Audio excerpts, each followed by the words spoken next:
Hi, this is Zach Mayer with the weekend edition of the Bulletin Board Heroes here at Zach's Traders Cafe. It is Sunday, the 29th of December. Starting off with the FTSE 100, which I suppose finished in a decent place above the floor of that rising trend channel. That one's been in place since September last year, and the market has just about obeyed the parameters of that particular feature. The line there around 80.80 now, and above that we're looking for at least a meeting with the 50 and 200-day lines towards 8200. Best case at the moment up to 8260 in that December resistance line. But with the RSI at 42, we're a little bit in a no man's land type of area, and obviously could roll over before we get towards that 8200 zone. Moving on to the DAX, and here there was a clear signal at the end of the week. Gap close buy signal. We closed above the top of the second gap down that we had there around 19,950. Would have liked to see this market at least head up and try and fill that gap at 20,200, even if it then fails again. The good news is that we had an RSI rebound at neutral 50, something we saw and enjoyed on Friday. On the downside, not expecting anything now worse than 19,600, which is basically the old October resistance and the area of the 50-day moving average. Moving on to the Dow, and it was a disappointing end to the week in the sense that we failed at the 50-day moving average. We're actually below the 50-day line. That's the blue line there, 43,400. And below that, we have a risk of a retest of the gap floor support area, 42,300. But once again, not expecting anything lower than that, even though we've had an RSI failure below the neutral 50 level. Below, if we do get a move below the gap floor area, then obviously this the November support there, 41,600, which I suppose would be the worst case scenario in terms of a downside move. Moving on to Bitcoin, which has, I suppose, disappointed us as well at the end of the week. That's said on the basis that we've fallen back below the 50-day moving average. The good news is that it's still rising, but the bad news is that we've had an RSI failure at not only 100,000, but also the neutral 50 level, and probably seeking support now towards 92,500, the late December and late November support area. Worst case at the moment is we've got a test for 85,000, which was resistance on the way up. If you're looking for a momentum signal, end of day close above the 50-day line should be enough. That's 96,200. Otherwise, if you're cautious, maybe wait for just a clearance, a re-clearance of the 100,000 level on an end-of-day close basis or longer. Moving on to gold, and disappointing here too as well. We're still struggling at the floor of that rising trend channel from February.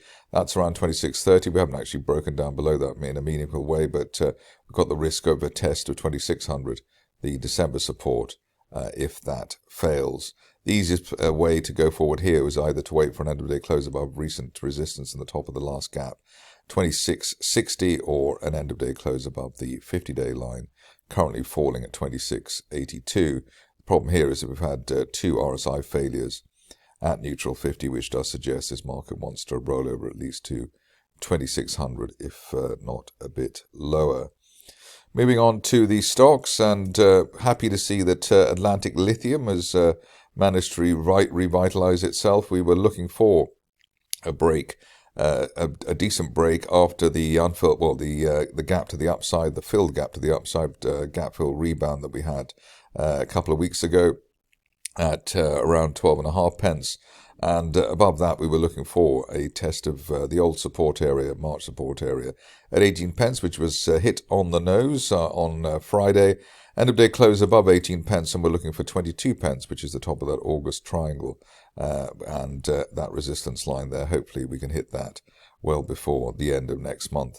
Nice uptrend line in the RSI window as well, which has helped the cause as well. And we've also broken above the 200-day moving average there at 16.75 pence, and that May resistance line. Ideally, we stay above the 200-day line at 16.9 pence on an end-of-day close basis ahead of a move to the upside. And overall, you can see we've got a W-shaped rebound, which is looking pretty strong.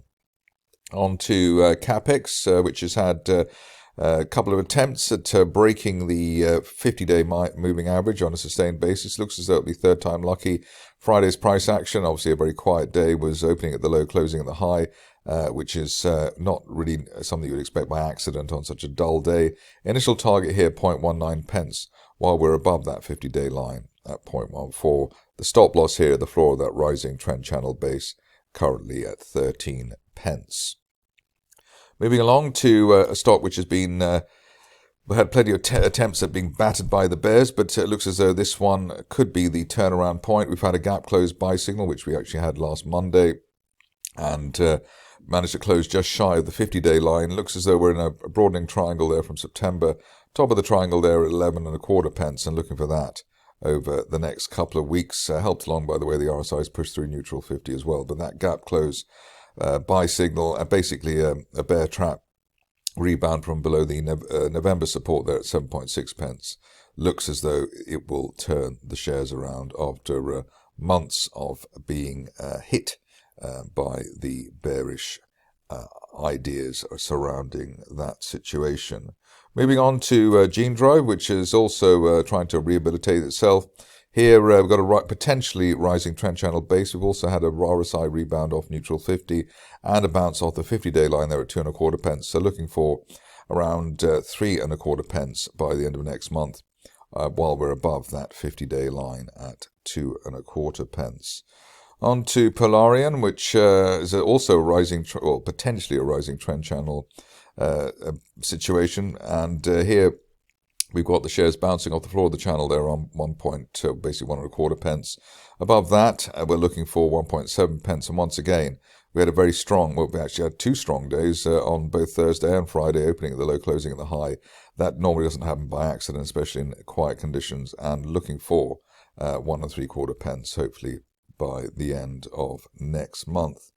Moving on to TAP, where we saw an interesting interview between the 2 major directors of the company. Rather interesting situation to watch there in terms of the company doing its own PR. Here you can see that we've had a rebound above the floor of the gap there from November, 1.75 pence, and also above the 50-day line, which is a bullish maneuver. We're looking really for a turnaround back to at least 3.5 pence by the end of next month on the basis of that rebound.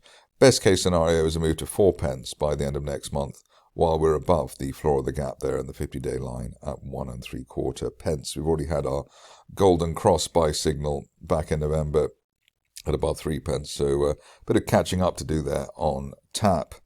Moving on to Verici, and here you can see that we've got the shares breaking actually breaking 2 new highs for December, which is a good look at the end of the month. The previous high there around 3.1 pence, and above that, looking for the shares to at least get to 4.4 pence, the top of that falling wedge there from back at basically this time last year. Best case would be we head back up to the top of the gap there. We fill the gap there from October, around 6.5 pence by the end of next month, and ideally we stay above recent resistance. Broken resistance at 2.7 pence. Moving on to Valereum, which has been one of the aqua stocks of the year. Not much competition, obviously, but blown the lights out in terms of the first target there, around 17 pence. The second one there, 20.8. And now looking for up to 32 pence by the end of next month, while we're above the 21 pence area, while we're above the previous target that we had for the shares. I suppose ultimately the stop loss would be no lower than 18 pence on that situation. Another stock which is on Aquis, but moving to the main market, I believe, is Binance. And here you can see rising trend channel there. That's been in place since this time last year. We followed the shares all the way up from the single digits, low single digits, and looking for this to hit as high as 22 pence by the end of next month, while we're above the 50-day line on the floor of the channel there at 14 pence. Finishing off with Wildcat, which is certainly a wildcat in terms of the bullish scenario, but interesting that we've had a double bounce for the RSI at neutral 50 and bounced above the 50-day line there, and the floor of that rising trend channel base at 14.14 pence rather, while we're above the floor of that channel at 0.14, looking for up to 0.26 pence, 0.28 pence rather, by the end of next month. If you're cautious, probably wait for an end of day close above the 200-day line at 0.17, as that has been the place which is the feature, rather, which has blocked progress over the recent past. That's it for me today. More updates tomorrow.